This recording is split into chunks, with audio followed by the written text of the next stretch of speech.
Malang Bangkit Talk Show. Nah tadi kita kan di titik golongan tarif itu kita nggak tahu ya, sana yang ini kita hanya menerima. Ketika kami audiensikan dengan DPRD, tidak ada yang bisa menjelaskan itu. Bahwa ini potensi pidana. Kan semua tenaga kami, IT kami. Nah kita hanya mensupport itu Pak. Siap, leher saya dipotong.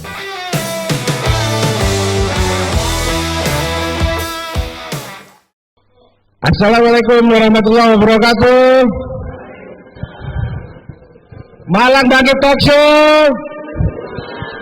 Tepuk tangan untuk kita semua. Ya, saya harap di episode yang kedua ini kita semakin bersemangat. Beda dengan episode yang lalu ya, kalau bisa dibilang narasumber ada yang nggak datang atau mewakilkan itu biasa, karena memang yang kita undang sebagai narasumber adalah para pemegang kepentingan dan pemangku jabatan. Dan saat ini yang sebenarnya kita harapkan datang juga mungkin dari Tugu Arta, tapi karena beliau merasa tidak berkompeten atau merasa tidak dalam ruang untuk jadi narasumber, jadi beliau menolak. Dan tapi tertulis oke, nggak apa-apa, yang bisa hadir yaitu wakil dari Direktur PDAM Pak Muklas, Insinyur Ari Mukti MP, bener ya Ibu ya? Ya, tepuk tangan buat beliau. Beliau adalah Direktur Teknik dari Perumda Air Minum Tugu Tirta Kota Malang. Kemudian, kenapa saya sebut dahulu karena lebih sos ya. Jadi yang kedua, Perumda Tunas, the one and only Mr. Dodo Tri Widodo SE MM. Tepuk tangan buat beliau, langsung direktur utamanya yang datang. Dan tema ini seperti episode sebelumnya, langsung aja kita tegur Meko. Enaknya temanya apa namanya? Terima kasih. Assalamualaikum warahmatullahi wabarakatuh. Selamat malam. Mungkin ini kegiatan kita yang kedua kali, yang mana tujuan utama dari kita ini bagaimana Malang lebih baik. Tema yang kita ambil hari ini memang banyak permasalahan yang terjadi di Kota Malang yang perlu mungkin disampaikan atau kita bantu atau memberi solusi dengan jodoh. Para budaya Malang ini apa sih Rek? Karena banyak yang tidak tahu. Oke, tema yang luar biasa sekali, tepuk tangan untuk Oneko. Jadi Perumda Kota Malang itu opo sih Rek itu? Jadi mungkin diawali dengan kata opo itu Rek, berarti kan sebagai warga kita ingin tahu dan ingin detail sebenarnya.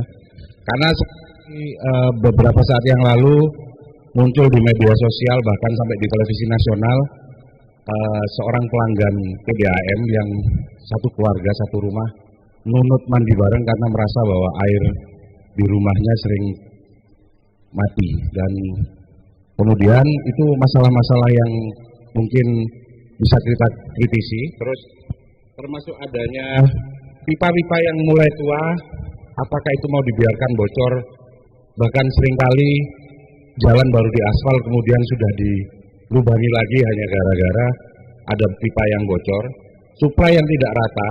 Terus kemudian yang terbesar adalah adanya tower di apa istilah tower air ya, tandon besar di kantor PDAM itu mau difungsikan atau sebenarnya atau cuman landmark aja itu untuk gantiin menara Eiffel atau apa, mungkin saya kurang tahu, nanti bisa dijelaskan. Termasuk yang kita bahas juga adalah di sini yang datang adalah kepala direktur utama dari Perumda Tunas, yang salah satu mungkin kita tahu bahwa RP atau rumah pemotongan hewan yang ada di Perumda Tunas, salah satu milik Perumda Tunas itu bisa dibilang di luar Jakarta yang sudah menjadi perusahaan daerah gitu. Dan tepuk tangan untuk itu, karena tidak semua rumah potong hewan itu dikelola secara profesional. Mungkin gua akan menambahkan lagi Kami persilakan. Assalamualaikum warahmatullahi wabarakatuh.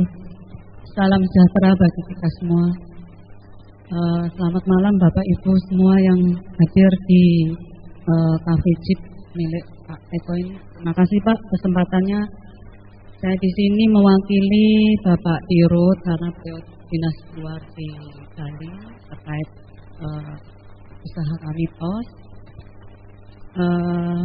Di sini Perumda Air Minum Tugu Tirta memang terkait pelayanan kami untuk melayani air di Kota Malang. Jadi semua yang ada di wilayah Kota Malang itu dari kami Bapak Eko, Bapak semua yang hadir. Ini yang saya hormat ucapkan syukur alhamdulillah sehingga kita bisa mungkin sedikit menjelaskan karena kami menggantikan Bapak Dirut terkait kami ini pelayanan di Perumda Tugu Tirta itu ada 2 misi Pak Eko. Jadi selain misi kita ada misi sosial juga komersial. Nah di sisi sosial kita juga kan banyak masjid-masjid dan lain-lain. Untuk sosial itu memang beda dengan yang untuk di komersial.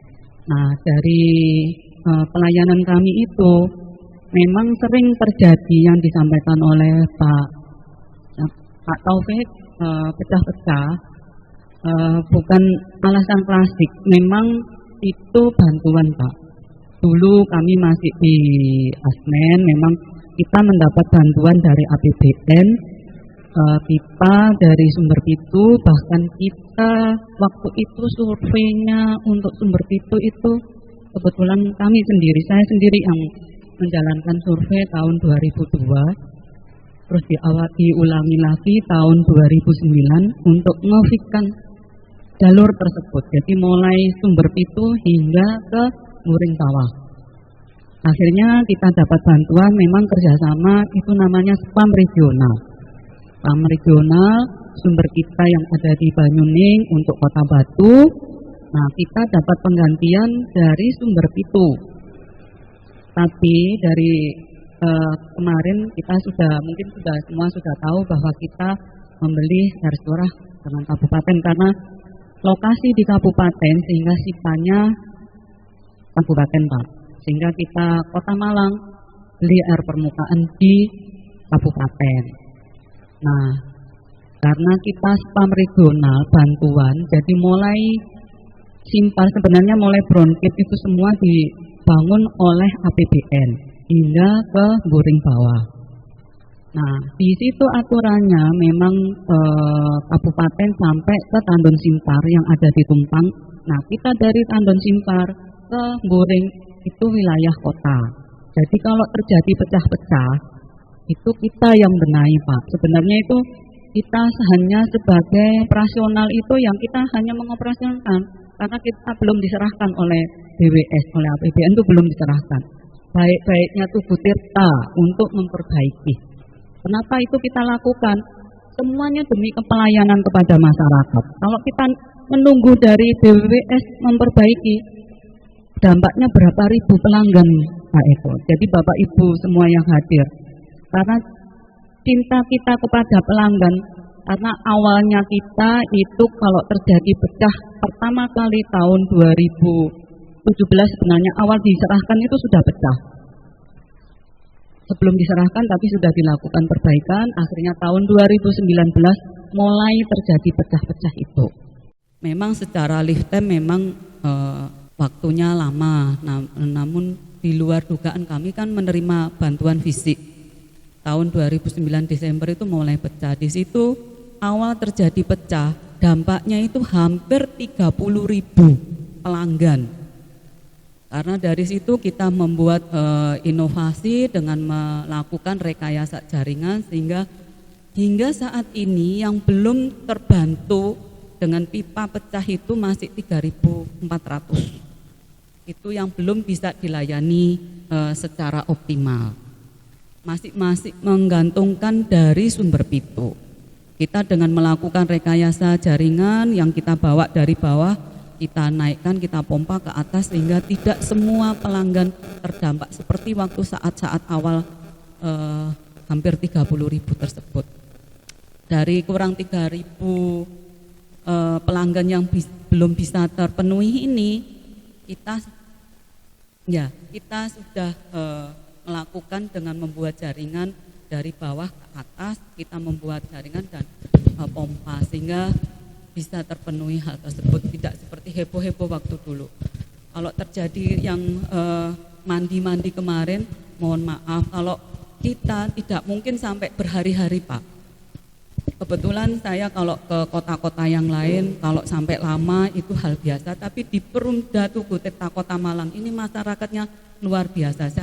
Saya luar biasa masyarakat. Ya, jadi, tepuk tangan untuk masyarakatnya saya rasa ya. Tepuk tangan untuk masyarakat. Ya mungkin lebih seru nanti kita cukupkan dulu. Sedikit ya Pak. Monggo. Dari masyarakat yang tadi tidak terdampak satu hari saja sudah heboh. Padahal di lainnya enggak. Nah, kita dari inisiasi itu berusaha dalam 1 hari menyelesaikan masalah. Saya kira itu. Baik, terima kasih. Assalamualaikum warahmatullahi wabarakatuh. Salam sejahtera buat kita semuanya. Mohon izin yang terhormat Bapak Eko, terima kasih Mas Taufik dan Bapak Ibu sekalian yang hadir di tempat ini yang saya hormati. Jadi kalau melihat judul Perumda itu apa rek? Perumda itu perusahaan umum daerah. Jadi kalau dulu ada perusahaan daerah, terutama perusahaan daerah kalau dulu ya, berubah menjadi perumda atau perseroda. Nah, perumda secara hukum adalah 100% itu kepemilikannya oleh pemerintah daerah setempat. Pemerintah daerah itu bisa kota, bisa kabupaten, bisa provinsi gitu ya. Nah, itu perumda. Kalau perseroda sebagian besar sahamnya milik salah satu pemerintah daerah, sebagian kecilnya lagi bisa dimiliki oleh swasta ataupun pemerintah daerah yang lain. Nah, itu bedanya. Nah, kalau perumda tidak terbagi atas saham, jadi berupa saham nominal gitu ya. Nah, itu mengenai perumda perseroda. Dan itu memang mengacu kepada PP 54 tahun 2017.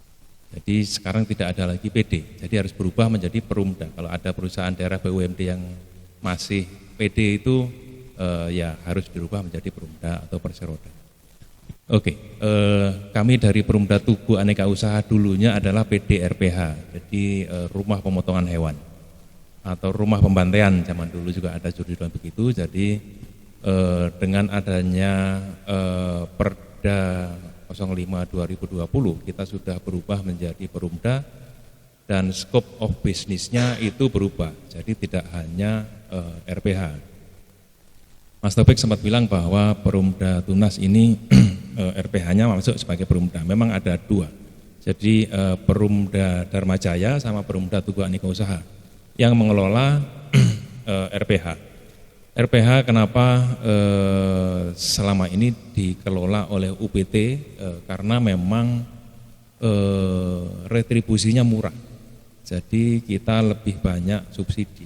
Jadi makanya kalau UPT itu kan ASN gitu ya, dan anggarannya juga anggaran APBD gitu ya, biasanya seperti itu, sehingga tidak perlu adanya laporan keuangan, kewajiban untuk menyetor PAD gitu ya, UPT seperti itu. Nah, kalau perumda maka harus selain pelayanan juga harus profit gitu ya. Karena kalau hanya pelayanan perusahaan profit ya nanti DPRD bilang ya udah dilikuidasi aja gitu, biasanya begitu. Nah, kalau tambahan bisnis yang lagi sebenarnya lumayan banyak ya. Dan ini merupakan amanah dari Perda 5 tahun 2020, ada pertanian, perikanan, kemudian ada pengolahan limbah, ada penyediaan listrik, ada real estate dalam artian pergudangan gitu ya. Terus pengolahan limbah itu bisa macam-macam, bisa limbah di RPH, kemudian limbah di masyarakat, limbah sampah gitu ya. Juga termasuk limbah B3, limbah rumah sakit gitu Mas Dacil. Nah, saat ini belum ada pengolahan limbah B3 atau limbah rumah sakit di Malang. Banyakan kan di Mojokerto ya Mas ya. Nah, itu Perumda Tunas sebenarnya bisa masuk di bisnis itu gitu. Nah kami dengan segala keterbatasan memang tidak harus melakukan investasi sendiri gitu ya. Nah, saat ini yang sudah jalan itu ya yang pertama adalah RPH tentu saja itu sebagai core bisnis, kemudian yang kedua itu trading, kita trading di sembako ya, ada beras, minyak, gula, telur, ayam. Kemudian satu lagi kita punya rumah pemotongan ayam, jadi RPA gitu ya. RPA ini kita joint operation dengan private sector karena memang investasinya mahal dan pemerintah kota kan juga harus kalau dalam budgeting pemerintah kota itu kan ada skala prioritas, ada sedang, ada kurang gitu ya. Nah mungkin yang prioritas harus dulu, terutama adalah pelayanan masyarakat, jalan misalnya gitu ya, dan lain sebagainya. Nah kami tentu saja nanti akan mengundang swasta gitu untuk berpartisipasi dalam bisnis dengan Perumda. Nah saat ini juga kita sedang ada arrangement untuk PJU TS. Jadi selama ini PJU itu dikelola oleh PLN dan itu resource atau sumbernya dari PLN. Nah kita akan convert menjadi tenaga surya. Siap leher saya dipotong. Jadi kira-kira seperti itu. Bisnis yang lainnya nanti kita diskusi. Terima kasih. Ya, saya Heri dari Jakarta News dari Jakarta. Mungkin pertanyaannya saya tujukan ke Perumda Tunas, sejauh mana bisa berfungsi, karena di sini ada fungsi trading sembako ya, untuk menstabilkan harga sembako di Kota Malang. Karena saya tahu harga daging itu cukup tinggi di Malang. Kemudian kontrol masalah harga telur dan ya sembako pada umumnya. Terus kalau untuk di Ibu Ari, masalah saya kebetulan tinggal di Jalan Kiai Tamin di Malang Kidul Wasar. Itu pernah kejadian penggantian pipa, terus akhirnya satu deret itu malah mati airnya. Waktu dikomplain malah justru kita harus bayar untuk mengganti pipa. Wah, seru ini. Mungkin ngejar keuntungan mungkin. Itu yang ya. Terima kasih Pak Heri. Nah, di Kiai Tamin pernah penggantian pipa, diameter berapa nih Pak? Biru. Nah, Biru. Sepertinya info itu enggak tepat Pak. Kalau protes terus untuk menggantikan itu, untuk biaya itu saya kira enggak tepat. Pertama gini Pak, kenapa saya ceritakan hal tersebut? Kalau ada penggantian itu bisa kita melakukan perbaikan tekanan dari kami. Kecuali kalau Bapak mengajukan penggantian dari diri Bapak sendiri, itu baru ada perbayar. Tapi kalau dari kami untuk melakukan perbaikan atau ini tanpa bayar serupiah pun Pak. Jadi kalau hal tersebut yang Bapak sampaikan mohon maaf, enggak ada di kami. Maaf saya potong. Jadi sebelum ada penggantian pipa normal semua, nggak ada masalah. Ya. Tapi setelah penggantian pipa malah satu deret itu mati semua. Itu yang terjadi. Awalnya diperbaikan, malah mati. Begitu Berarti, komplain ini satu daerah, satu deret itu mati, malah dianggap itu suruh bayar kalau mau dibenerin. sebenarnya yang tadi yang saya sampaikan hal tersebut itu salah, itu mismak, tidak ada hal tersebut. Karena kalau untuk perbaikan, misalkan yang Bapak sampaikan terus tidak ada, mungkin teman kami untuk di tapping jaringannya itu tidak tepat. Tapi kalau suruh menggantikan, tidak ada itu Pak, tidak ada. Ngapunten. Jadi bisa, bisa minta bisa dicek infonya. ya? Bisa minta infonya bisa, Bu ya? Bisa minta infonya siapa ini tuh Pak. Tidak mungkin kalau itu diminta terus komplain terus suruh bayar itu tidak ada Pak. Ya. Jadi kami memang salah satu BUMD di aneka usaha untuk bidang pangan Pak ya. Jadi BUMD ada banyak BUMD yang menjadi vehicle atau kendaraan bagi pemerintah daerah dalam rangka untuk stabilisasi harga. Saat ini yang pusing tidak hanya pemerintah daerah tapi juga pemerintah pusat karena hampir semua harga naik. Jadi harga beras gabah itu sekarang 6.000 lebih Pak. Harga gabah kering sawah.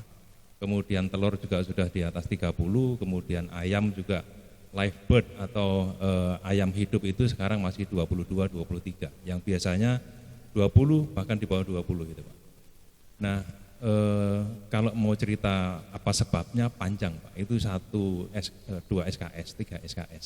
Jadi antara teori ekonomi antara demand and supply, kemudian ada monopoli, ada oligopoli, dan lain sebagainya. Nah, kami juga hadir di tengah masyarakat. Kami sudah 2 minggu ini melakukan operasi pasar dalam tanda kutip ya.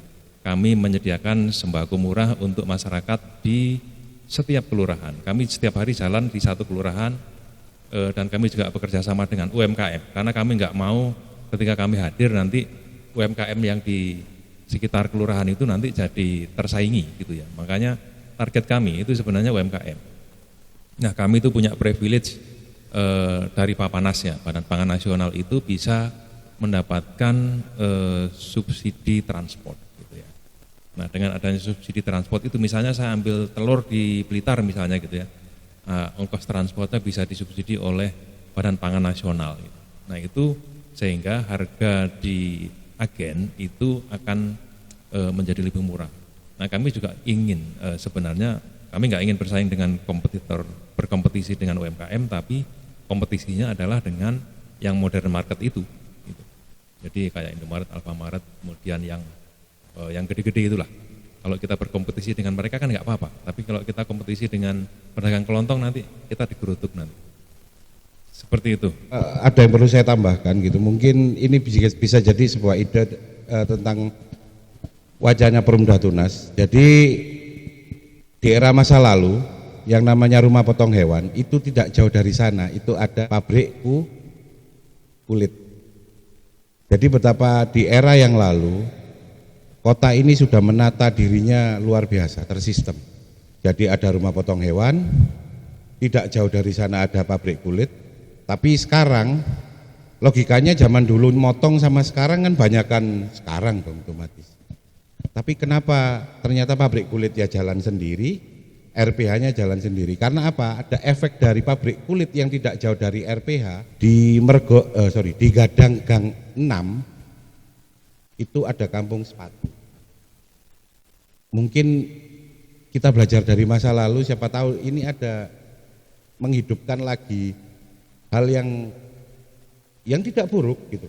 Malah sebenarnya daripada kampung sepatu di Mergosono Gang 6 mati, pelan-pelan mati, kenapa Perumda Tunas tidak lagi menyambungkan antara pabrik kulitnya atau mungkin itu jadi binaannya? Mungkin saya rasa mungkin ini sebuah, tapi ini balik lagi ya, nggak valid ya. Saya coba nanti tanya sama ini yang literasi ini Pak Malik ya. Coba Pak Malik, itu benar nggak yang saya omongkan tadi Pak Malik?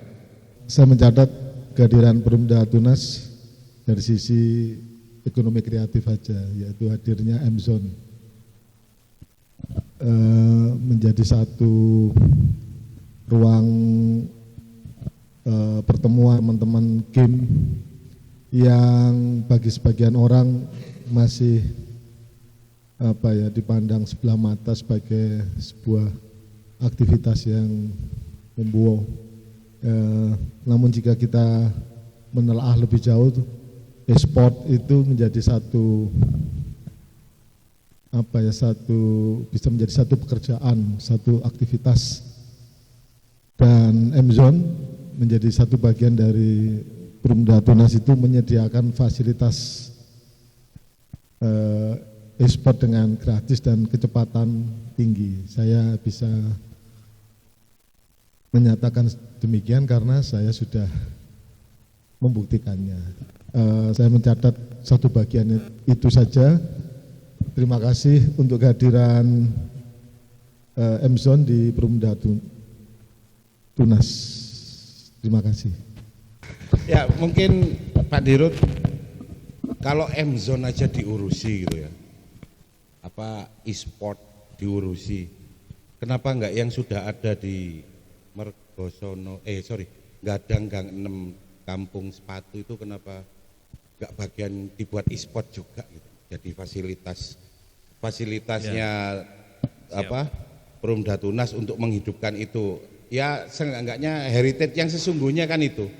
Bahwa kota ini pernah ada RPH besar, tidak jauh dari situ ada pabrik kulit, di sana juga ada kampung sepatu. Jadi M-Zone memang kita peruntukkan buat para gamers di Malang. Karena gamers ini nggak punya tempat, maka kita menyediakan. Kita menangkap itu ada potensi bahwa Malang ini bukan hanya Malang Kota, tetapi juga Malang Raya gitu ya. Tempat berkumpulnya para gamers untuk latihan, berkompetisi gitu ya, baik yang hobi ataupun yang profesional gitu ya. Makanya kita juga menggandeng PBESI Jawa Timur, kemudian dari pusat juga waktu peresmian juga Pak Sandiaga Uno juga memberikan komentarnya itu apresiasi terhadap M-Zone ini. Meskipun baru kecil tapi mudah-mudahan ini menjadi bergulir gitu ya. Kami berharap nanti akan ada M-Zone baru lagi misalnya di Lowokwaru di sini, apa di Sawah Jajar atau di Kepanjen, di Batu gitu ya, sehingga semakin banyak dan teman-teman gamer itu bisa terfasilitasi dengan baik. Dan dari provider internet juga mereka komit untuk menyediakan internet dengan high speed yang kalau anak-anak belanja untuk game itu ya sehari bisa 100.000 tuh ya Pak Malik ya. Jadi kita sediakan gratis ya monggo. Dari mana revenue streamnya Tunas ya dari jualan kopi, pisang goreng, sosis gitu aja.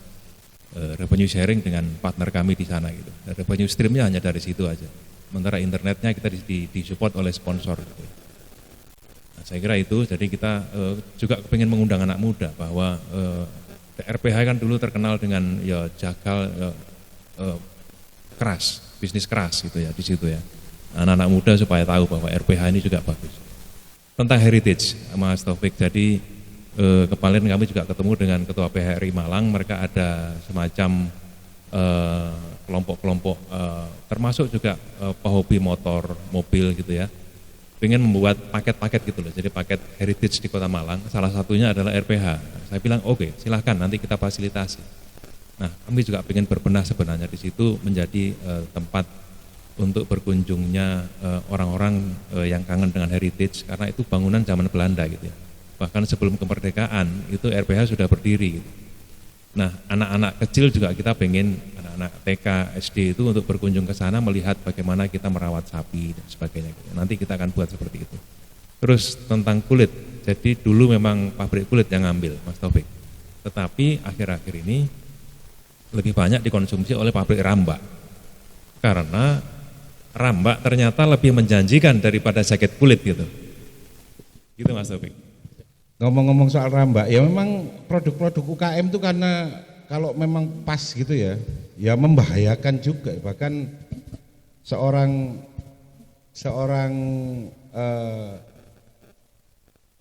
Bill Gates sampai ngomong bahwa suatu saat itu yang paling bahaya itu UKM. Sama-sama memiliki privilege di dunia digital, mereka akan bersaing dengan para raksasa gitu. Assalamualaikum warahmatullahi wabarakatuh. Satu tadi yang menggelitik itu Pak Dodot. Jadi ketika panjenengan tadi bilang lebih baik bersaing dengan Alfa, Indomaret atau yang besar-besar.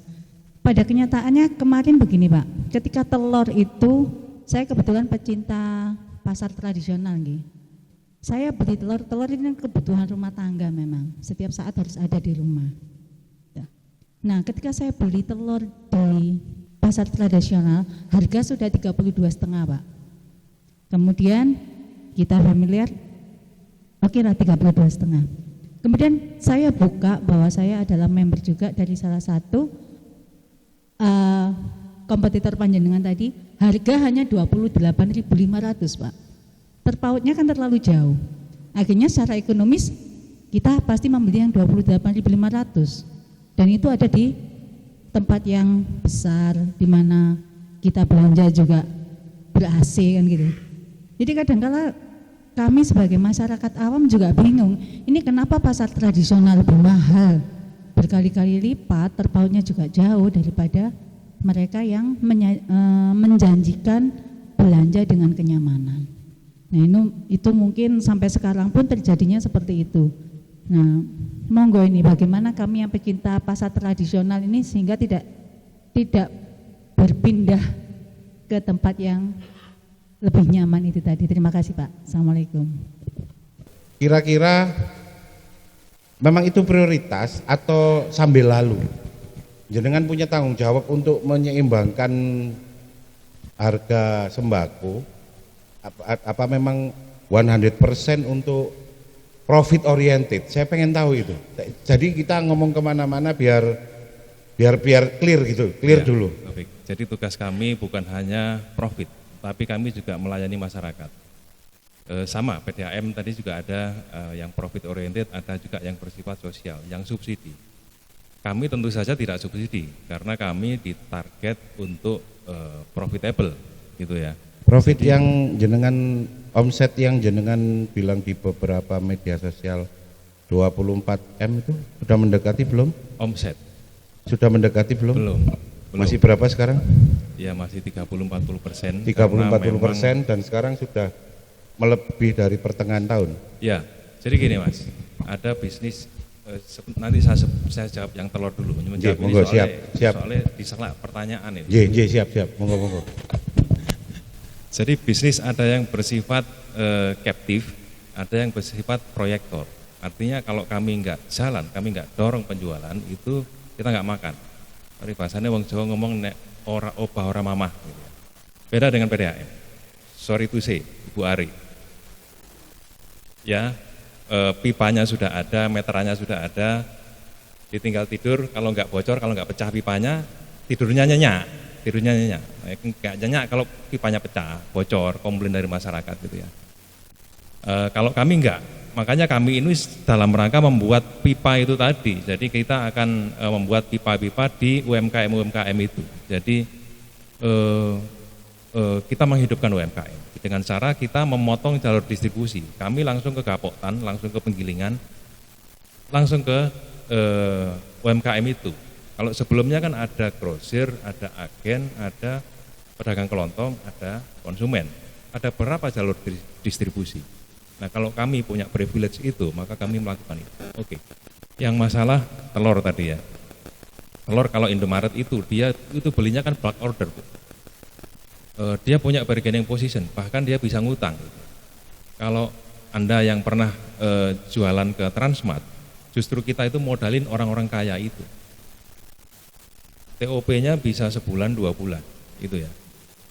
Oh enak, mereka punya tempat, mereka punya brand, dimodalin oleh kita. Daging di, nggak enak nyebut nama ya, di salah satu brand itu, banyak potongan itu, that's a problem, gitu ya. Nah, akan halnya dengan pasar tadi, menurut saya itu karena jalur distribusinya terlalu panjang. Karena kalau jalur distribusinya margin, akhirnya kan di konsumen jadi mahal. Menurut saya itu, nah kami kemarin jual di 28, terakhir kami paling ngambil margin Rp500 gitu ya. Langsung ke end user 28, ngambilnya 27,5 gitu ya. Nah itu untuk stabilisasi harga, jadi membantu juga tugas TPID, tim pengendalian inflasi daerah. Saya kira itu Bu.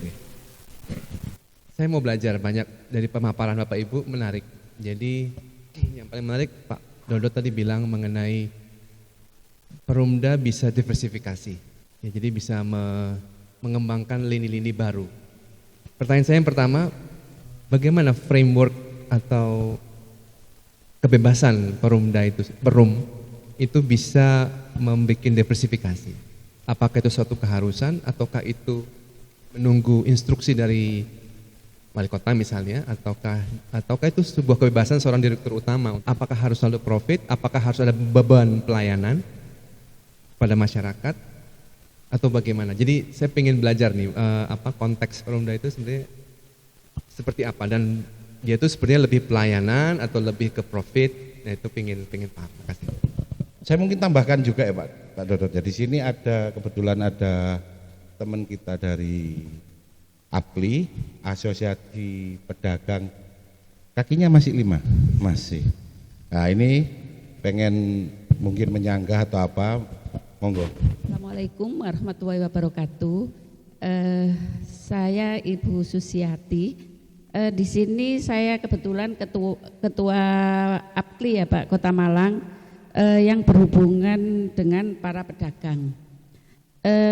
Saya di samping ketua dari APKLI, saya juga fasilitator Pak.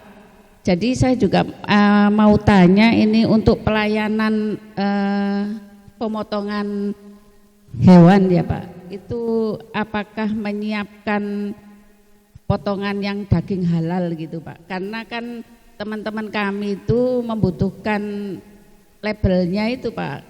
Jadi kita cari di pasaran itu kan enggak ada. Yang ada itu hanya di supermarket. Kita nemunya itu yang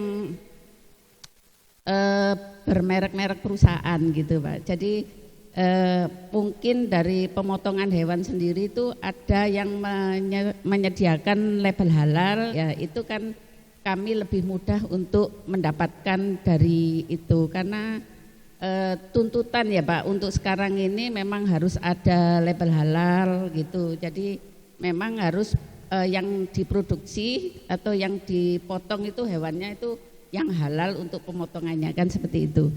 Dan satu lagi Pak mengenai sembako murah dari Perumda itu seperti apa saya bisa mendapatkan untuk teman-teman saya itu dari UMKM itu utamanya pedagang kaki lima itu. Sekian, terima kasih Pak. Baik, dari Mas Dacil dulu ya, karena pertanyaan dari Mas Dacil dulu. Pertama diversifikasi, jadi Perumda kami namanya Perumda Tugu Aneka Usaha. Jadi disingkat TUNAS. Aneka usaha memang identik dengan aneka masalah. Karena satu bisnis pasti punya masalah. Jadi satu bisnis saja punya banyak masalah, apalagi kami punya banyak bisnis.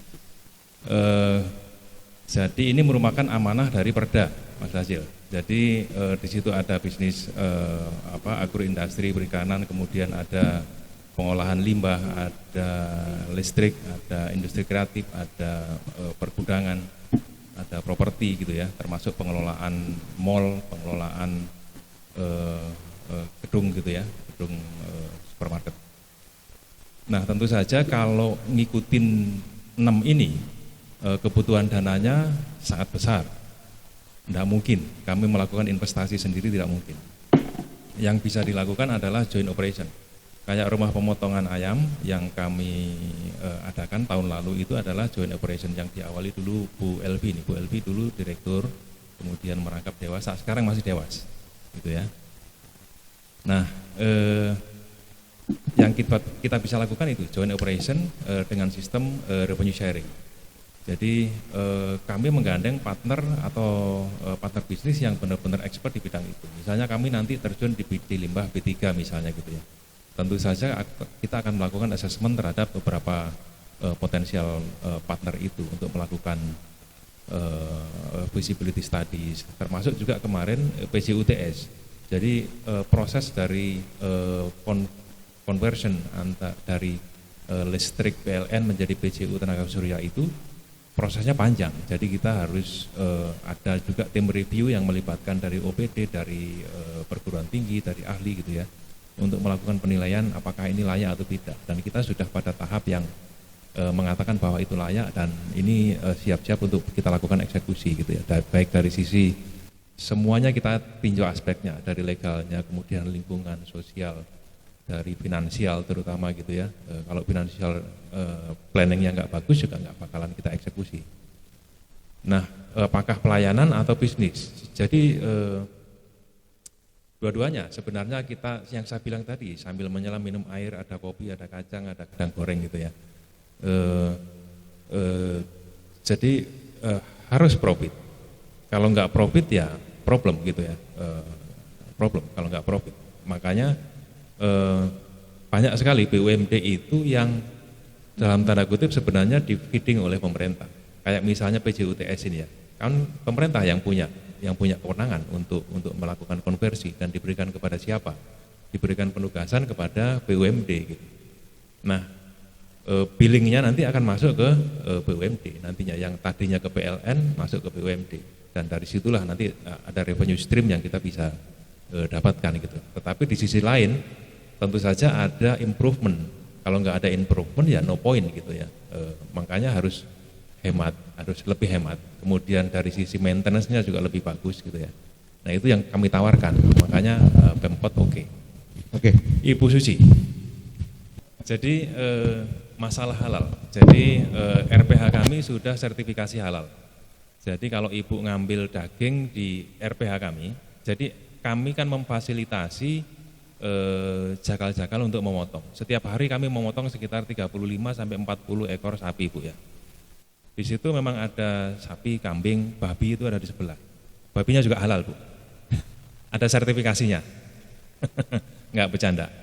Jadi kita encourage UMKM, hotel gitu ya untuk mengambil tidak hanya di Perumda, tetapi juga di jakal-jakal di tempat kami. Karena setiap daging yang keluar dari RPH itu kita stempel NKV dan di situ proses penyembelihannya, prosesnya itu adalah halal, Bu. Jadi kalau ibu ngambil di tempat kami nanti kita bisa, kalau misalnya minta sertifikat, bukan minta sertifikat, keterangan bahwa daging itu halal bisa kita berikan. Itu sudah tertulis label halal dari RPH-nya kan lebih mudah gitu loh Pak. Nggak beli di supermarket yang harganya ya 25% lebih tinggi lah dari harga di pasar gitu Pak.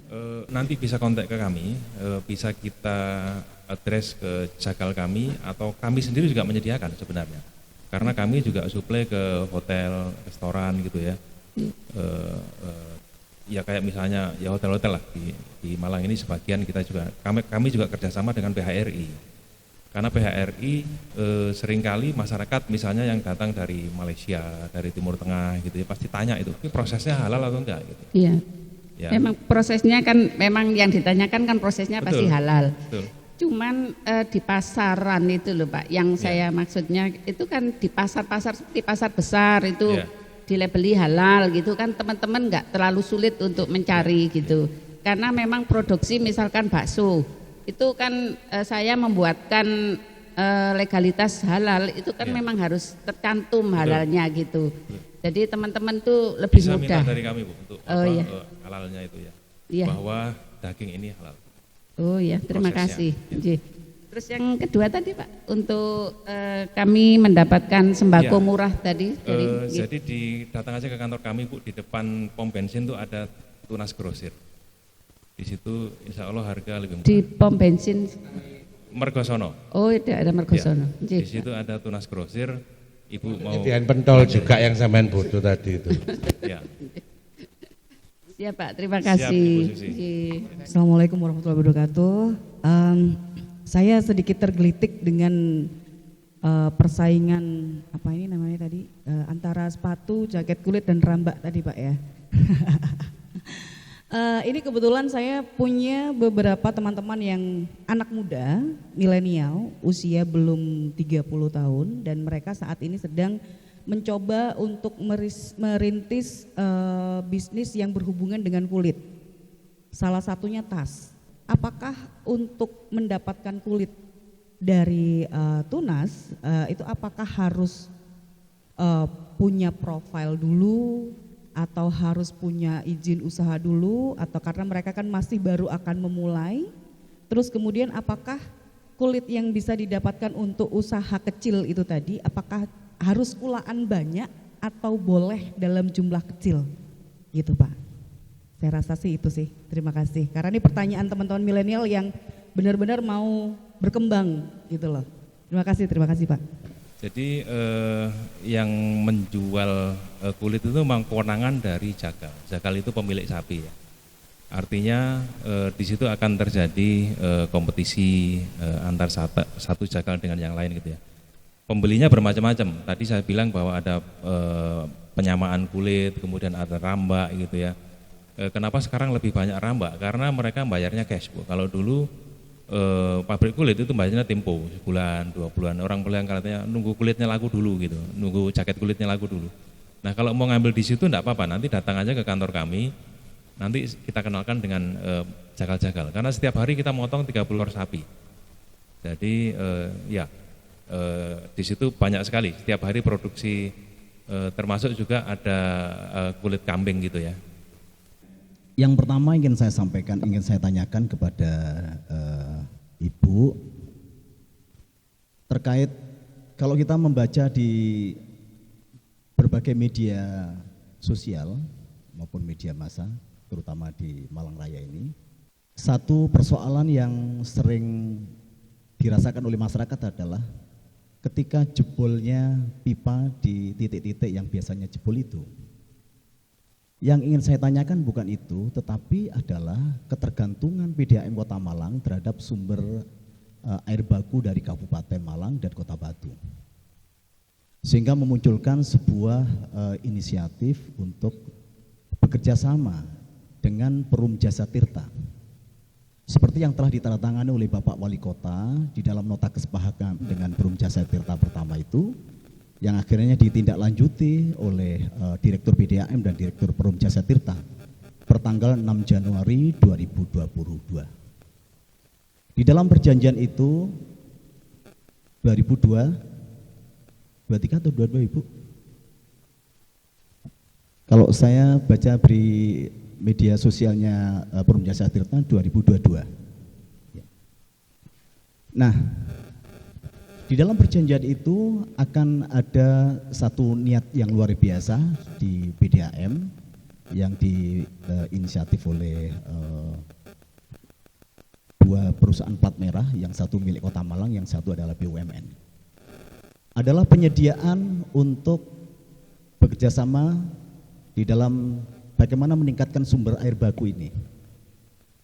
Nah, saya lihat persoalan kemarin adalah ketika itu sudah sekian waktu yang lama perjanjian ditandatangani, sampai sekarang belum ada sesuatu yang bisa dikerjakan dari Perum Jasa Tirta.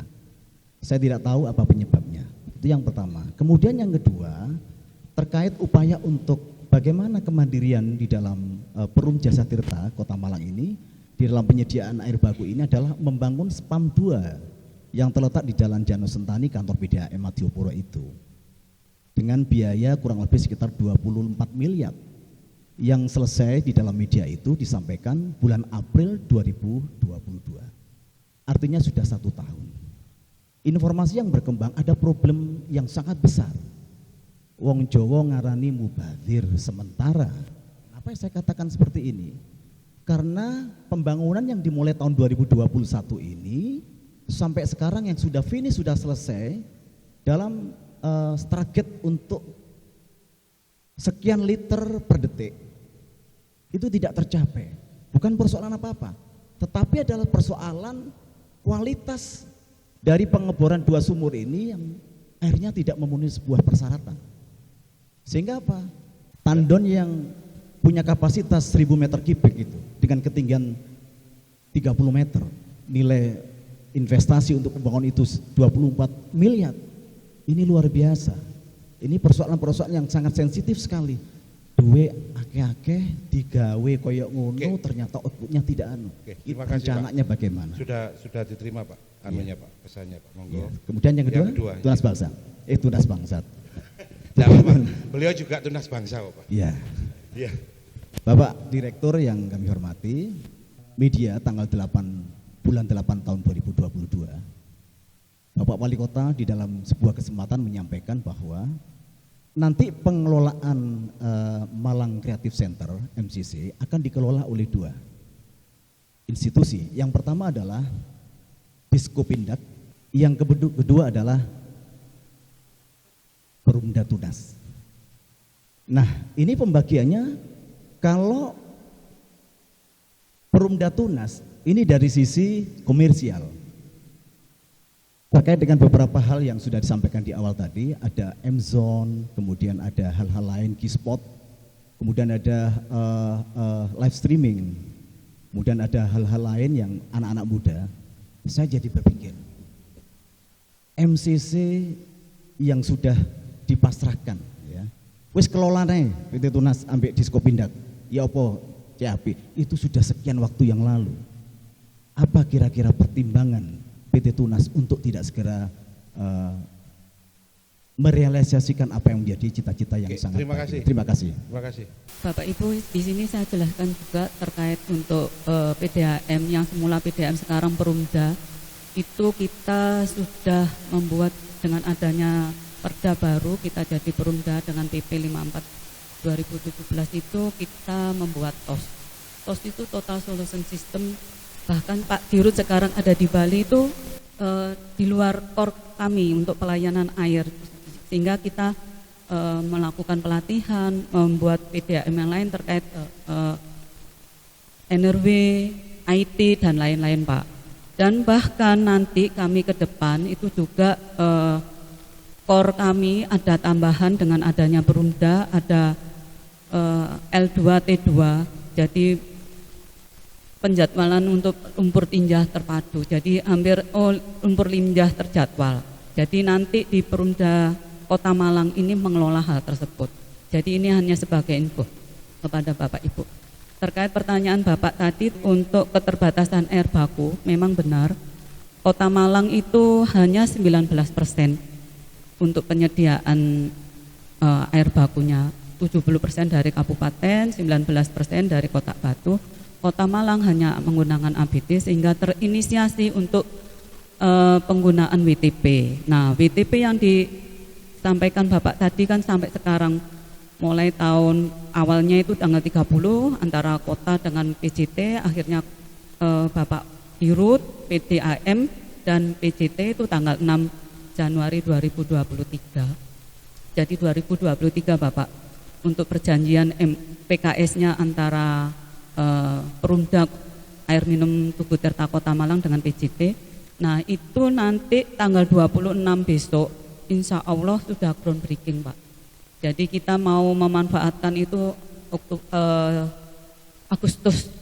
Jadi bukan hal yang ini. Jadi kita sudah siapkan. Kita progres pembuatan semua. Memang kita simultan untuk pengurusan tersebut. Jadi tanggal 26 besok 26 Juni kita groundbreaking Pak. Antara PJT dengan PDAM. Terus terkait tower ini memang benar Pak. Di situ dari penggalian kita ngebor-ngebor sumur di lain tempat karena pelayanan kami sudah ZAM itu zona air minum prima. Jadi Bapak Ibu semua ini tidak perlu memasak, air dari keran itu bisa langsung minum. Karena pelayanan kita ini sudah air siap minum, sehingga untuk ngebor kita ngebor itu karena masih mengandung MN dan FE, sehingga kita tidak berani langsung supply ke masyarakat. Sehingga kita perlu filtrasi dulu Pak. Kalau di sumur-sumur lain yang kita ngebor, kita analisa, semuanya sudah memenuhi untuk kualitas air minum.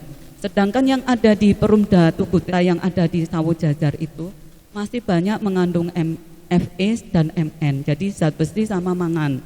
Sehingga kita nggak berani supply dulu, karena kita pelayanan sudah air siap minum. Sehingga perlu bulan ini mau melakukan filtrasi Pak. Ya. Ya, monggo. Saya kira itu. Bisa menambahkan? Ya monggo. Untuk terkait PDAM,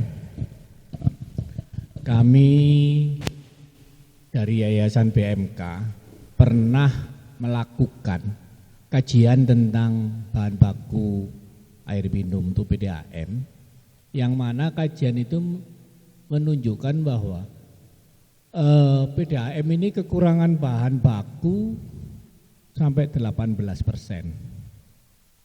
Dan kita pernah mengusulkan juga tentang WTP itu. Dan mungkin sampai sekarang belum bisa direalisasikan. Saya rasa ini sampai kapan bisa terselesaikan, karena yang kami lihat hampir setiap 2 minggu sekali itu kebocoran terjadi di arah dari Sumber Pitu ke Turing itu ya Bu ya, dan selalu menjadi keluhan masyarakat kan itu.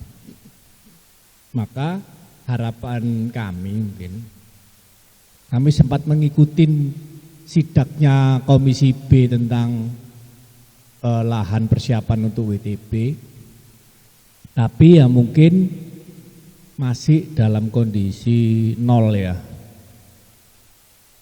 Nah untuk ke depan, setahun atau 2 tahun ke depan ini bagaimana cara mengsiasati untuk memenuhi kebutuhan air bagi masyarakat? Terkait kekurangan air baku untuk Kota Malang, kita sudah menyiapkan SPAM 1, 2, 3 Pak.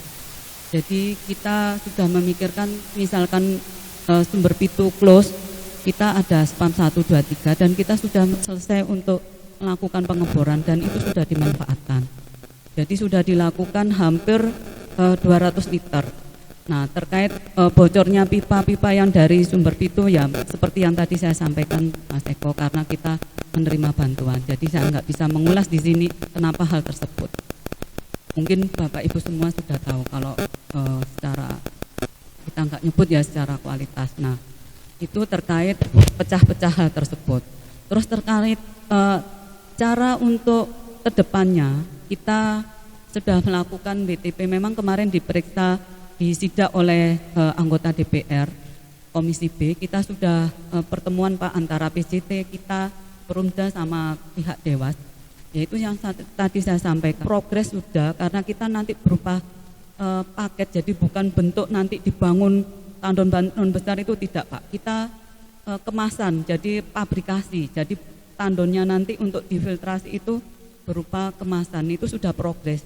Dalam waktu mungkin 2 bulan sudah selesai. Nah, tanggal 26 besok insya Allah jadi groundbreaking tadi yang saya sampaikan. Jadi itu bukan sia-sia. Dan untuk kedepannya, memang dari WTP itu yang pertama kita lakukan 200 liter dulu. 200 liter per detik itu yang pada tahap pertama melalui 100, 200. Jadi nanti tahun 2025 100 lagi, tahun 2017 kita 200. Jadi itu tahapannya. Jadi kita menginisiasi kebutuhan untuk Kota Malang. Kita sudah lakukan kalau 500 itu kurang lebih 50.000 pelanggan yang kita siapkan. Jadi untuk yang mengatasi kekurangan kemarin yang dari sumber pitu yang biasanya dilayani 100 LPS, kita sudah melakukan pengeboran di lokasi titik-titik Pak. Di Betek, di Telogomas, terus di Tasikmadu, Bulu Tangkis tersebut, terus di Joyogren, itu semua kita sudah inisiasi semua dan sudah selesai dilakukan. Di wilayah barat ini sudah terpenuhi. Kenapa masih ada terjadi kekurangan, terjadi ATM? Karena kita mengalihkan yang dari sumber pitu untuk saat ini kan tinggal 35 LPS, dari 100 kan tinggal 35, sehingga aliran yang bawah kita bawa tadi yang saya ceritakan untuk rekayasa jaringan kita alihkan ke lokasi arah ke atas gitu Pak. Jadi untuk di semuanya ini sudah kita inisiasi sampai berapa tahun, sampai 10 tahun yang ke depan kita sudah posisi aman untuk air bakunya gitu Pak. Berarti nunggu, maaf Bu, saya kurang paham ini gitu.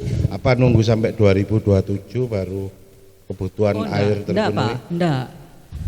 Kita bertahap sesuai dengan kebutuhan dengan pertambahan penduduk jumlah pelanggan. Jadi pada tahun ini 2003-2004 kita bangun 200 LPS Pak. Jadi 200 LPS itu sama dengan 20.000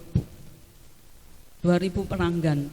Jadi pelanggan yang tiap tahun kan nggak sampai 6.000. Jadi kita sudah inisiasi hal tersebut sambil menambah kekurangan yang dari pasokan dari sumber pitu. Jadi posisi sudah aman. Dan untuk pengembangan ke depan pada tahun 2005 kita tambah lagi untuk menginisiasi apabila ada pertambahan penduduk dan pelanggan, kita tambah lagi. Kita sudah MOU dengan PJT 100 liter. Dan untuk 2007 untuk itu inisiasi kita untuk nambah, untuk menjamin untuk pelayanan kepada pelanggan. Saya kira itu Pak. Ya harus maaf lagi saya mungkin mau tanya juga. Yang tentang pabrikasi tadi Ibu. Iya. Mau buat yang tadi di kemasan tadi. Ya, ini bukan kemasan Pak. Gimana? Gini, PJT membangun untuk WTP tersebut hanya membuat pondasinya saja. Jadi bukan seperti yang Bapak-bapak bayangkan membuat tandon besar. Nah, untuk kapasitas besar tersebut itu di pabrik, jadi berupa kayak apa ya, besi apa kayak sudah jadi tinggal pondasinya tinggal dipasang gitu loh Pak. Tinggal filtrasi, ada kemas yang ini proses, ini yang sudah bagus kita sudah siapkan untuk pelayanan pelanggan, baru kita supply, kita pompa masukkan ke jaringan kita. Jadi bukan pengolahan di situ berupa tandon kita bangun sehingga Bapak Ibu semuanya heran heboh kenapa sampai saat ini belum ada bentuk bangunan. Kemarin disidak oleh anggota Dewan Komisi B, bahkan saya juga menyampaikan di situ, saya mengikuti di lapangan. Memang di situ nanti PJT hanya membuat pondasinya saja. Jadi terkait untuk bangunan di atasan itu dari pabrikasi. Jadi tidak seperti yang Bapak Ibu bayangkan bahwa di situ ada reservoir, terus nanti dibangun untuk pengolahan, itu konvensional. Kalau yang ini tidak, Pak. Supaya air itu nanti begitu ngambil dari keran, itu langsung siap minum gitu ya, ke depan. Kita perjanjian dengan PJT karena kita pelayanan selama ini air siap minum, sehingga kita targetkan siap ke minum PJT. tapi mules gak ditanggung ya. Enggak, Pak. Oh enggak, maksud saya kalau sekarang itu loh. Gini, ini PJT kita kan sudah siap air siap minum ZAM tadi. Target kami kepada PJT juga sama, Pak, seperti pelayanan kita, karena kita juga sudah mempunyai halal. Jadi air yang kita layankan kepada masyarakat itu ada halal. Saya kira itu. Di sini ada Bu Sofi. Ya, Bu Sofi ini ketua Mastan, jadi Masyarakat Standarisasi Indonesia, ISO itu Bu ya. Ya, PDAM Kota Malang pernah mengusulkan ISO enggak? Saya yakin kalau kita bicara masalah standarisasi itu semangat untuk menuju improvement itu saya yakin ada di BUMD, di Perumda yang ada di Jawa Timur ya. Hanya memang saking kompleksnya masalah yang dihadapi, terutama kalau kita bicara di sektor SPAM ya. Tantang challenge-nya itu bukan cuma bicara masalah quality dari produk, tapi juga quantity yang ada kaitannya dengan pemerataan, produksi dan sebagainya, dan sustainability, keberlangsungan dari produksi itu sendiri. Itu hampir sama masalahnya. Cuman kalau saya melihat di Malang kelihatannya kalau untuk cakupan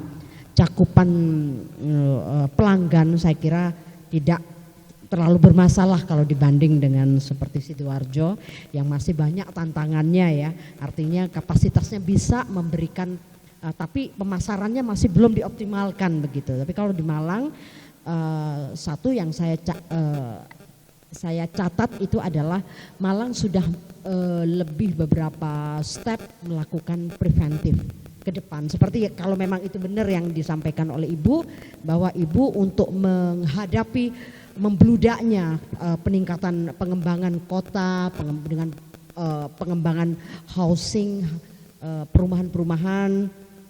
Saya yakin kalau memang itu sudah diantisipasi bagus. Cuma kan kalau PDAM ini atau Perumda Tirta ini kan nggak cuma bicara masalah produksi, tapi juga tantangannya adalah pelayanan. Ya, pertanyaan saya itu adalah apakah selama ini karena ini air ya, jadi kita air tidak hanya bicara halal, tapi kita bicara proses, ada transmisi distribusi, ada ATR, ada berbagai macam layanan-layanan lain. Apakah selama ini, satu pertanyaan saya, tadi Ibu di awal sudah menyampaikan bahwa piping itu adalah masalah yang agak di luar kapasitas pihak Ibu ya untuk menangani ya, seperti kebocoran dan sebagainya begitu ya Bu ya. Ibu tadi menyampaikan bahwa Ibu hanya mempunyai hak wewenang untuk mengoperate ya, jadi operator begitu ya. Nah cuma pertanyaan saya itu adalah tanpa standarisasi pelayanan, apakah pihak Ibu sudah melakukan pemetaan risiko terhadap the whole proses dari bisnisnya Perumda yang ada gitu, sehingga sifatnya tidak reaktif, tidak hanya menunggu bocor baru bereaksi, tapi lebih kepada preventif begitu, untuk menekan titik-titik mana yang bisa mungkin sudah bisa ditangkap Bu, mungkin Ibu langsung bisa menjelaskan Bu. Terima kasih Bu Cantik terkait pertanyaannya luar biasa. Tapi ngapunten loh Bu ya, tapi yang menurut saya tadi Sidoarjo yang berapa step kalah sama Malang, terutama untuk Pak Taufik, justru Sidoarjo itu belajar kepada kami. Jangan untuk Malang. Jadi merendah untuk meninggi gitu loh Bu. Iya. Justru Sidoarjo hampir semua tadi yang saya sampaikan terkait TOS kita total solution system. Kita sudah 31 PDAM yang ada di Indonesia menggunakan jasa kami, Ibu. Nah, terkait tadi yang Ibu sampaikan, memang selain produk, kualitas, sama sustainable itu sudah kita lakukan, Bu, di kami. Nah, terkait yang untuk ISO yang Ibu sampaikan tadi, di kami sudah manajemen risiko, Bu.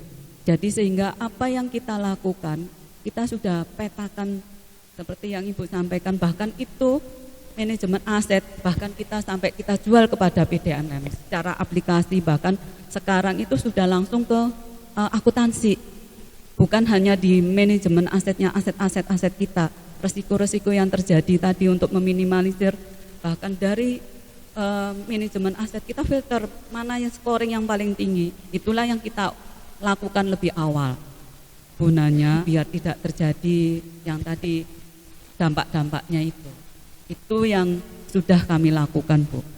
Saya kira itu, Pak. Saya maaf, Bu, saya lagi-lagi tanya, saya ini bego, Bu. Jadi ISO itu kan internasional standar ya. Terus jenengan tadi manajemen risiko. ISO sama manajemen risiko tinggian mana? Sama. Sama. Zaman harus ngasih saran ke Malang, Bu. Monggo, Bu. Jadi kalau boleh saya saran, mengembangkan tidak cuma puas dengan hanya satu penerapan standarisasi risk management, tapi total standarisasi sistem manajemen itu kan ada salah lingkungan juga ISO ya. Itu, Bu, ya. Ya itu ISO itu acuannya, Pak, ke standarisasi internasional. Saya mendorong untuk mengintegrasikan semua sistem manajemen yang ada. Jadi kalau di Surabaya itu sudah mengintegrasikan 4 atau 5 standarisasi sistem manajemen, termasuk lingkungan, anti penyuapan, sistem manajemen mutu, sistem manajemen keselamatan. Tepuk tangan untuk Surabaya kalau gitu, Bu. Tepuk tangan untuk Surabaya, teman-teman. Enggak, saya pikir Malang benar. Sudah, Ibu. Sudah semuanya itu sudah kami lakukan. Terintegrasi ya, Bu. Iya, sudah terintegrasi. Mungkin hanya ini aja perbaikan di dalam komunikasi kepada publik saja. Iya, Bu. Kebetulan itu sebagai aplikasi sudah terintegrasi. Mas Depri bisa dijelaskan? Mohon izin, Bu Dirtek. Jadi perkenalkan, nama saya Depri Setiawan. Saya di bidang IT di Perumda Tugu Tirta. Jadi sedikit menambahkan, Ibu, mohon izin. Jadi sebenarnya Perumda Tugu Tirta ini kita sudah ber-ISO 9001/2015 terkait jaminan mutu kualitas produk. Dan sebagai komitmen dari manajemen juga untuk manajemen ISO 9001/2015 ini, itu kita lakukan audit mutu internal 1 tahun sebanyak 2 kali dan eksternal setahun sekali. Dan alhamdulillah kami terus-menerus mendapatkan perpanjangan sertifikat ISO tersebut. Lalu informasi yang terbaru juga, kita sedang menyusun untuk sertifikasi ISO 17025 terkait dengan laboratori. Ini sangat penting karena seperti yang saya sampaikan Bu Hari tadi, tuntutan saat ini sesuai dengan target RPJMN bukan hanya air bersih, tetapi air siap minum yang aman. Sehingga mungkin kalau kita sedikit melihat peraturan terkait dengan air bersih, Permenkes 49/2010, disebutkan ada banyak parameter-parameter yang diharuskan oleh Perumda air minum untuk memastikan air yang dialirkan ini siap minum. Jadi dari sisi fisika, kimia, mikrobiologi. Pertanyaan Ibu Cantik bahwa kita semua sudah terintegrasi semuanya. Betul, itu yang dimaksud Ibu. Jadi dari ISO tadi yang sudah disusun untuk memastikan proses monitoring dan evaluasi, alhamdulillah semua proses sudah teraplikasi sehingga kita bisa bilang kita sudah digital transformation, tidak lagi proses dilakukan secara manual. Mungkin juga terkait dengan penanganan kebocoran di lapangan, mungkin Bapak Ibu juga tahu, jadi penanganan kami juga bisa dilihat di sosmed, itu dikarenakan semuanya sudah terintegrasi dengan aplikasi. Petugas kami di lapangan ketika ada kebocoran, sesuai SOP yang ada di ISO 9001/2015, tinggal melakukan realisasi melalui handphone handheld, langsung akan masuk ke sistem, sehingga bisa di monitoring secara online. Mungkin itu ya Bu ya. Jadi berarti 9001 2015 dan terus sampai hari ini. Update terakhir 2023 udah. Ya, jangan lupa nanti ISO di atasnya itu yang sudah ngomong tentang environmental ethic. Ya, karena ngambil air maupun siap minum ke orang tapi lingkungan sampai acak-acak kayak sekarang, itu sama aja bohong. Sekarang aja sampai nggak beracun tapi ngeracun generasi mendatang, lingkungan sampai acak-acak hanya untuk mendapatkan air minum. Ngapunten, jadi ISO tertinggi buat saya itu ketika ngomong perusahaan itu adalah bicara tentang environmental etik, bahwa perusahaan itu harus mampu menjaga etikanya di hadapan lingkungan. Dan saya rasa Malang ini jujur mau sampean ISO piro-piro lingkungan wis sampean acak-acak wis sudah pasti. MCC Malang Creative Center, di sini banyak orang kreatif. Saya pikir semuanya TST. Sudah pada tahu semua gitu. Jadi kalau ngomongin industri kreatif, saya juga pernah bekerja terlibat dalam industri kreatif. Saya dulu pernah di Falcon Picture, tetangganya Mas Yusuf waktu di Jakarta gitu. Jadi kalau orang kreatif itu sebenarnya, kalau menurut saya loh ya, nggak tahu Mas Yusuf, sebenarnya nggak butuh di kotak-kotakan gitu, nggak butuh. Jakarta juga nggak ada itu, Jakarta Creative Center gitu nggak ada ya. Yang ada itu di Duren 3, kemudian di Kuningan ada punyanya si Manoj Punjabi, terus di Ram Punjabi di Kuningan juga. Masing-masing punya kingdom gitu ya. Mungkin karena Malang tidak ada kingdom yang besar kayak punyanya Falcon, punyanya punya Manoj, punya yang lain-lain itu, sehingga perlu dikumpulkan jadi satu. Dan juga mungkin karena kita jauh dengan sentral. Karena industri, let's say kita ngomongin industri perfilman gitu ya, yang hidup ya yang di Jakarta, yang di luar Jakarta ya ada, cuman size-nya mungkin tidak sebesar di Jakarta gitu ya. Karena di sana stripping gitu ya, syuting pagi, malam tayang, udah tayang malamnya. Saya pernah ngalami itu, pakai ini Mas Taufik juga pernah itu. Di Wangkara ya Mas ya. Nah itu dulu pernah jadi krunya di Wangkara. Jadi untuk membuat skrip itu nggak harus berkantor sambil nongkrong di toilet gitu, mungkin juga ada ide gitu ya. Jadi nggak perlu dikotak-kotakan. Jadi tetapi memang ide dari Pemkot untuk membuat sebuah etalase tempat berkumpulnya para pelaku industri kreatif ya memang patut kita apresiasi, karena memang selama ini kan tercerai-berai gitu ya, enggak tahu kemana gitu ya, makanya dikumpulkan di satu tempat. Harapannya ya memang di situ tempat bertemunya pelaku-pelaku industri kreatif, meskipun ya kadang crossing, kadang ada irisannya, kadang-kadang enggak gitu ya. Yang saya lihat di Bandung juga sebenarnya di sana full pembiayaannya dari APBD. Nah di sini kan mencoba untuk melakukan mix gitu ya, antara ini pelayanan publik dan ini komersial gitu ya. Tadinya memang kami yang akan diminta untuk menangani yang dari sisi komersial, karena memang Tunas itu adalah lembaga bisnis gitu ya. Tetapi di tengah jalan mungkin ada pertimbangan lain sehingga full dikelola oleh Diskopindak gitu Pak Zaman. Nah makanya kami tidak terlibat lagi di MCC gitu ya. Di satu sisi memang kami namanya perusahaan baru itu memang harus konsentrasi dalam bisnis gitu ya. Kami relatif rumah pemotongan ayam itu yang sudah kita bangun itu harus dihidupkan, dan itu butuh full effort, full konsentrasi untuk bagaimana kita mendrive penjualan. Nah kalau kita ditambah lagi dengan bisnis itu, meskipun kita bisa menggandeng partner, tetapi saya melihat kok enggak seperti mengelola MOG gitu. Kalau MOG kan sudah pasti trafficnya berapa, sehingga orang jualan itu merem gitu ya. Kalau di sana mungkin ya yang wira-wiri di sana Mas Taufik aja gitu. Ini istilah cekae ora cocok pitungi. Jadi pitungnya orang cocok Pak. Jadi beliau sebagai perusahaan yang money oriented juga ya iki timbang awak keplecuk ya mundur gitu. Jadi ora cocok pitungi. Kebetulan istimewa sekali saat ini. Sampean pintar menyimpulkan.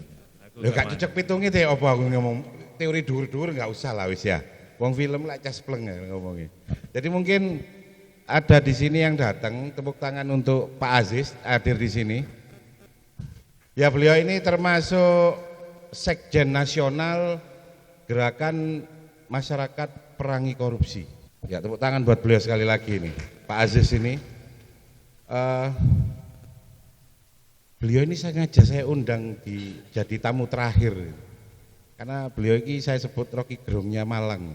Karena beliau ini terkenal saat beliau ini otot-ototan sama Pak Muklas di Rut PDAM.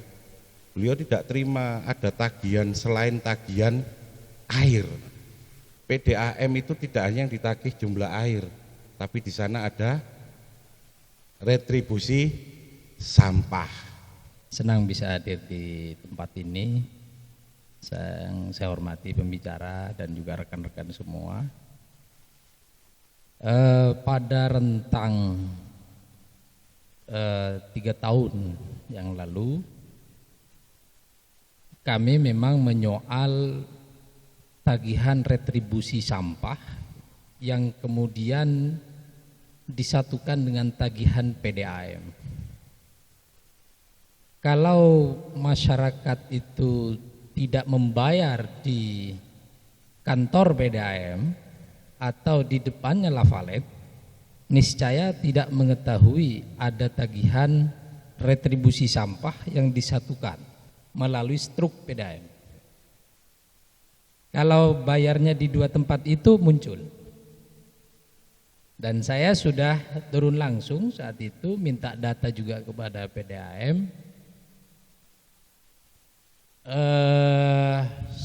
Satu hal catatan kami bahwa ketika terjadi double account istilah kami, retribusi sampah itu sudah ditagih mulai tingkat bawah sampai pada tingkat atas, bahkan muncul lagi kemudian di PDAM. Tegas saya katakan kepada Mas Muklas saat itu bahwa ini potensi pidana. Dan saya tidak tahu Mas Muklas hadir atau tidak malam ini, tapi buat saya tidak ada problem. Ini harus terbuka. Dan kami audiensikan juga dengan rekan-rekan di DPRD Kota Malang, tapi sayangnya wali kota memilih tidak hadir, Mas Muklas memilih tidak hadir, sehingga bertemu dengan rekan-rekan sendiri di DPRD. Kami ingin mengetahui pertama tentu soal regulasi hukum yang membolehkan tagihan retribusi sampah itu nyatu dengan tagihan PDAM. Ngapunten, sama ini terlalu hati-hati mungkin karena orang hukum kali ya. Buat saya orang awam ini, ada 2 tagihan seperti itu pelanggaran hukum enggak? Pidana. Bisa dilaporkan. Dan saat itu ketika saya bertanya kepada Mas Muklas, kenapa kok sampean lakukan itu? Itu kan bisa dipidana. Mohon maaf, itu titipannya Pemkot. Ini jawabannya, saya harus apa adanya Mas Eko ya. Titipannya Pemkot, saya ingat betul jawaban itu dan saya bisa pertanggungjawabkan. Ini beramai-ramai dengan kata lain. Patut diduga demikian. Dan berapa jumlah di mana yang kami soal tidak saja itu, tetapi perumahan yang kemudian tagihan-tagihannya itu variatif, seperti perumahan Araya. Kami menerima aduan dan kami ada buktinya itu. Tagihannya besar sekali, bahkan tagihan retribusi sampahnya lebih besar daripada tagihan PDAM. Contoh berapa yang sampean ingat? Ada 150 tagihan retribusi sampahnya. PDAM-nya itu hanya sekitar 75 dan orangnya tidak di tempat. Artinya rumah itu tidak dipakai. Nah, ini kan satu contoh. Dan sesungguhnya memang kami siapkan untuk lakukan gugatan itu. Karena di Indonesia ini kalau tidak digugat-gugat itu ya hanya rame-rame saja dalam Berarti diskusi. Pemkot di sini dengan PDAM ada potensi korupsi. Potensi korupsi. Bapak Ibu yang hadir di sini, itu yang disampaikan Pak Aziz benar. Memang kita dititipin oleh Pemkot. Jadi kita yang tadi Bapak sampaikan, mulai dari bawah ini, Bapak jangan lupa kalau tagihan di warga itu yang ongkos untuk mengangkut gerobak sampah tadi, Lah gerobak sampah kan bukan langsung ke tempat pengepul. Nah itulah yang dibuat untuk membayar Bapak. Nah caranya itu dititipkan kepada kami. Gak mungkin tempat di tempat itu menagihkan. Jadi yang ditagihkan dititipkan kepada PDAM itu terkait transportasi dari TPA, bukan di TPA akhir ya, TPA yang Bapak diangkut oleh tukang gerabak pagi itu ada biayanya, terus Bapak itu sampai ke TPS sementara. Nah dari sementara itulah dipakai untuk ke akhir dijupit orang, itulah yang biayanya Bapak. Nah itu yang dititipkan kepada kami. Ya, jadi mungkin kami tidak ada serupiah pun untuk di kami, tidak ada. Ya mungkin sudah bisa diterima Ibu. Siap. Mungkin kita penggal-penggal dulu Bu. Gimana Pak Aziz Ya, ketika mungkin sampai di situ saya ingin menyela. Ya makanya ini menarik. Pertama, oke lah, misalnya that's okay bahwa itu adalah titipan satu. Tapi harus diingat titipan ini harus ada regulasi hukum yang membenarkan. Satu itu. Kemudian yang kedua, maaf mungkin ini PDAM. Mungkin saya stop dulu. Ya. Ada yang mau Begini Bapak, sejak tahun 2013 kalau seingat saya, itu memang Pemkot dalam hari ini adalah Dinas Lingkungan Hidup bekerja sama melalui dengan dituangkan dalam perjanjian kerjasama dengan PDAM yang dulunya adalah namanya PDAM, itu terkait dengan retribusi sampah.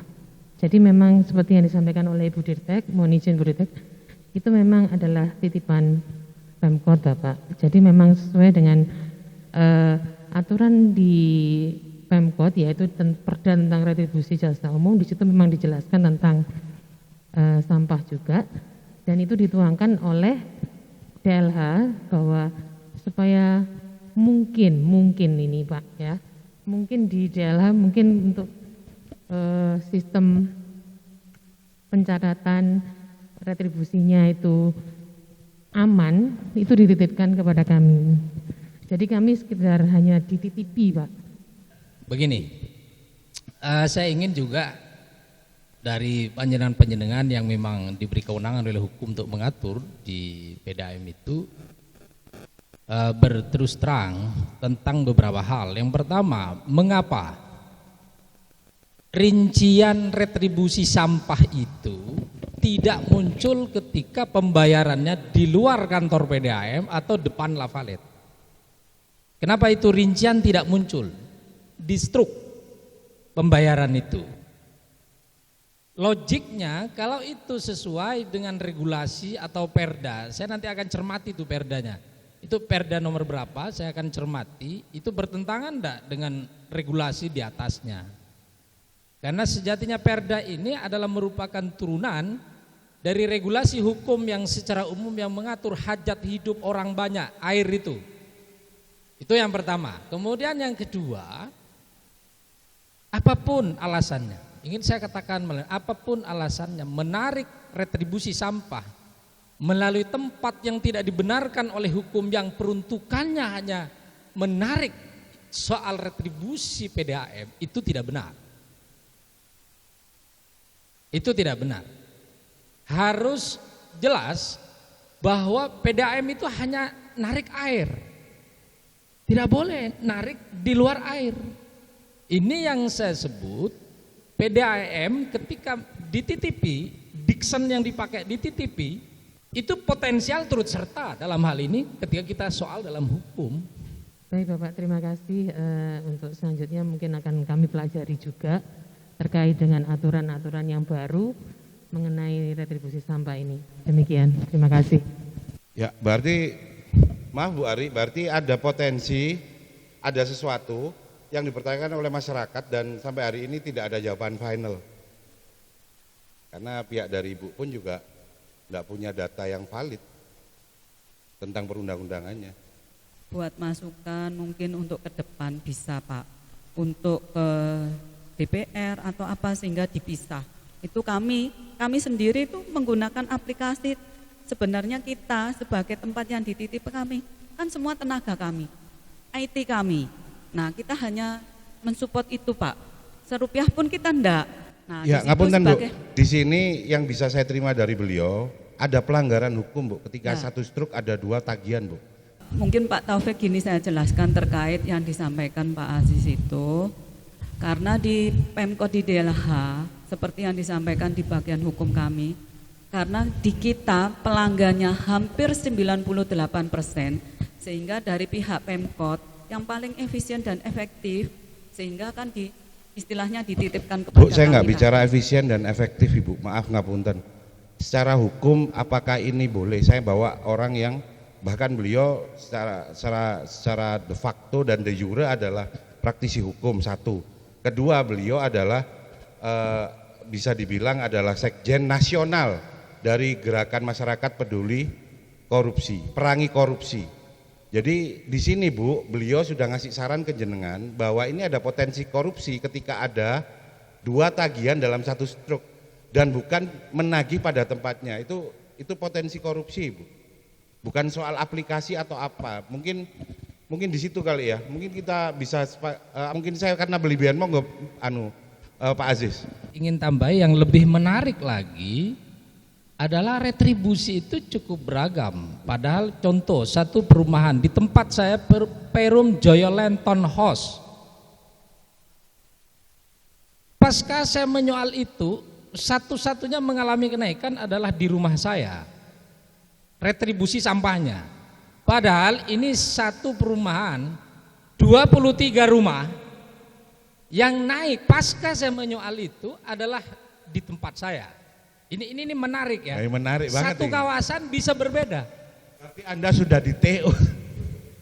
Jadi saya jujur ya, cuma karena faktor kesibukan itu memang kami akan gugat itu. Dan banyak pihak harus bertanggung jawab termasuk Direktur PDAM. Satu hal, ini bukan soal PDAM tidak dapat spesial pun. Saya tidak soal itu. Itu oke lah, itu pengabdian. Tetapi bekerja itu bukan soal saya tidak dapat sesuatu. Tapi bekerja itu harus benar. Kalau tahu itu tidak benar, kenapa mau menerima titipan? Disitulah turut sertanya. Mendiamkan yang tidak benar adalah sama dengan membenarkannya. Itu perspektif hukum itu. Itu satu hal. Kemudian yang terakhir yang ingin saya katakan bahwa ketika kami audiensikan dengan DPRD, tidak ada yang bisa menjelaskan itu. Bahkan saya tanya, Mas Made, bagaimana? Saya ini punya sumur, jadi saya tidak pakai PDAM. Nah, susah juga kan? Dan beliau itu termasuk terkejut. Begitu ya? Saya belum cek, saya punya datanya, saya sampaikan. Ada perumahan Araya dan ada beberapa perumahan lain. Jadi kami berangkat dari aduan publik. Bukan kami mencermati, tapi dari aduan publik, gitu kan? Nah, saya jadi flashback kepada kasus sebelumnya di Tipikor Surabaya. Itu juga terbuka soal dugaan korupsi sampah. Jangan-jangan ini. Karena kalau dihitung misalnya secara sederhana, berapa tadi? Per rumah katakan minimal 15.000, padahal banyak yang 175, 100.000 dan seterusnya. Dengan jumlah pelanggan berapa? 176.000 berarti ketemu 2,6 miliar. Per apa itu? Per bulan. Per bulan? Per bulan. Lo ngomong kak aplikasi hacker. Jadi ini bukan masalah di aplikasi Bu, sebenarnya Bu, moral Bu. Ngapunten saya ngomong, ini masalah di moral. Karena apa? Ada hukum yang diinjak-injak dan kita semua diem. Dan ketika di sini juga diem itu sebenarnya ikut Ibu. Aziz, terkait yang jumlahnya berbeda di rumahnya Bapak sekian itu kita dapat itu dari pihak LH Pak, DLH sendiri. Jadi klasifikasi untuk tarif itu bukan dari kami yang menentukan, dari pihak DLH sendiri Pak. Nah tadi kita kan dititipi golongan tarif itu kita enggak tahu ya sana yang ini, kita hanya menerima itu Pak. Jadi mohon maaf kalau antara masing-masing rumah tangga berbeda, itu klasifikasinya sana yang membuat, jadi bukan kami. Terus terkait tadi tentang hukum ini ada atau tidak, nanti kita coba komunikasikan bagian hukum. terkait hal tersebut, hal yang tadi Bapak sampaikan, karena ini sudah berlangsung lama, tentunya bagian hukum di Pemkot sudah melakukan kajian, apalagi di sana kan ada staf ahli hukum di Pemkot, Pak. Jadi ini sebagai dasar nanti kita sampaikan pertemuan ini bahwa Bapak Aziz nanti Bu Safril, Mas Jupri, tolong untuk Bapak Aziz ini dicatat biar besok sebagai Bu, bahan. bisa ke saya Bu, tenang aja Bu. Ye. Saya kebetulan Bisa- manajernya beliau. Enggak, maksudnya Ya. beliau kan sebagai ahli hukum, Ya, Pak. siap. Yang Jadi pernah sama Bapak mungkin ini. ini serunya di sini kita ngobrol gitu. Jadi biar Oke, sebagai siap. bahan kami Siap. untuk menyampaikan ke bagian hukum Siap. di Pemkot, Bapak. Ya. Jadi Saya mungkin bisa- lebih menarik ini di-cut sampai di sini dulu. Saya malah saya tertarik. sedikit saja, Siap. beberapa monggo. detik. Saat itu saya sempat tanya juga kepada pejabat teras di Pemkot. Terasnya mana ini? Ya, terasnya yang mana? Aku ini Terasnya wong Mas bodoh, Eko. yo. Jadi saya tanya, loh Pak Aziz kok baru kritik sekarang? Ini kan mulai 2013 sudah berjalan. Lalu saya katakan dengan melontar pertanyaan, apakah Anda akan mengatakan bahwa karena baru dikritik sekarang dan itu udah berjalan mulai 2013, tadi juga muncul 2013 itu kan, itu Anda ingin mengatakan bahwa itu benar? Karena lama gitu ya. Karena lama. Jujur kami selalu kemudian mengajak semua orang terutama pejabat, mari membiasakan yang benar, bukan membenarkan yang biasa. Kata-kata indah ini. Ini kata-kata indah sekali ini. Jadi- Dan sorry Pak Aziz, saya stop di situ. Oke. Saya coba yang sampean tahu tentang Perumda Tunas itu apa sih? Terus secara hukum yang dilakukan beliau ini overlap enggak sih? Ya, kalau saya mohon maaf tadi tidak banyak mengikuti. Tadi saya sempat ngecek, saya kira live di YouTube tadi. Saya maunya ikuti itu dari perjalanan sehingga nyampe sini sudah bisa berselisih paham gitu loh kira-kira. Loh, saya suka Anda di episode mendatang saya undang. Anda harus berselisih paham sama siapapun. Saya siapkan untuk itu. Ya, kalau bicara Perumda itu sebenarnya menarik kalau menjadi satu bahasan yang secara khusus itu bagaimana kita membincang soal regulasi hukumnya ya. Soal regulasi hukumnya. Dan yang kedua soal yang sudah ribut-ribut mulai kemarin yang disoal oleh rekan-rekan kemarin itu juga kemudian menjadi menarik untuk dibincangkan secara terbuka. Dan pihak-pihak itu sejatinya jadi begini kira-kira Mas Taufik bahwa kalau ada pejabat yang memang berwenang di situ, nah kita akan berdiskusi, berselisih paham soal itu. Tapi kalau pihak-pihak yang berwenang tidak ada di tempat itu, saya khawatir begitu. Diskusi-diskusi itu hanya menjadi tampungan, tidak langsung mengena. Kira-kira itu, ya. Ya mungkin ini sebuah kultur baru di kota kita tercinta Malang ini bagaimana berdebat itu untuk kita supaya tidak hanya merasa benar. Gak ngeroso mek bener, tapi yo pener. Ya gitu ya mungkin ya. Saya stop sampai di sini dulu. Mungkin ini bisa jadi catatan buat PDAM, perusahaan daerah air minum yang penuh masalah ini dan selalu bermasalah karena memang pipanya ini warisan VOC, termasuk heritage pipanya ini. Jadi sampean harus memaklumi. Terus kemudian ada Perumda Tunas yang juga warisan VOC, aset-asetnya. Yang beliau, jadi saya di sini lumayan ini tercerahkan hari ini bagaimana nggak butuh hanya sekedar benar tapi juga pener. Dan terima kasih Pak Aziz telah menginspirasi itu semua. Saya akhiri acara kali ini, episode kali ini Malang Bangkit Talk Show, luar biasa. Narasumber kita, tepuk tangan buat narasumber kita. Kita di sini tidak cari siapa benar, siapa salah, tidak perlu disimpulkan karena semakin disimpulkan semakin akan jadi ikatan yang makin mempersulit untuk kita urai. Dan saya tutup dengan satu potongan sajaknya Khalil Gibran. Bekerjalah engkau dengan sukacita. Karena apabila engkau tidak mampu bekerja dengan kesukacitaan, maka duduklah di depan-depan kuil dan mintalah sedekah dari mereka yang bekerja dengan penuh kesukacitaan. Saya semoga ini bermanfaat. Wassalamualaikum warahmatullahi wabarakatuh. Ayo kita tutup dengan slogan luar biasa kita, Malang Bangkit Talk Show. Tepuk tangan.